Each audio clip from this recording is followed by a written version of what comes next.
ওই যে নেট দাও, নেট দাও, ওই যে নেট দেওয়া দাদা ভিডিও আমাদের দেখাচ্ছে খাল। আমরা ঢুকছি নদী থেকে আরো এই যে এই সেই ওই খাল, ওই নেট দেওয়া বাঘের জন্য। ভাল্লুকের মতো মুখ লাগছে। এই জয়ন্ত সাইডটা কিন্তু কাজই যাচ্ছে, আর জয়ন্ত সাইড কাজ হয়ে যাচ্ছে। ওই যে নেট দেওয়া, এই নেটটা হচ্ছে বাঘের জন্য দেওয়া। এই যখন এখানে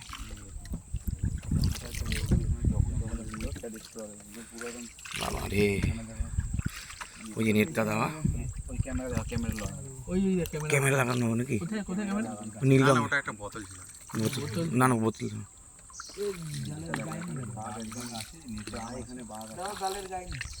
গায়ে তো আমার সেফটি আমি তো থাকবো। এই গায়ে নিয়ে সেলফি দিল বউ, এই পুরো নেট বউ সেলফি দিল এই জঙ্গলটার ভিতরে দেখো, দেখলে কিন্তু ভয় লাগে। জঙ্গলের ভিতরে দেখ সত্যি না, এবার তাড়াতাড়ি ছবিটা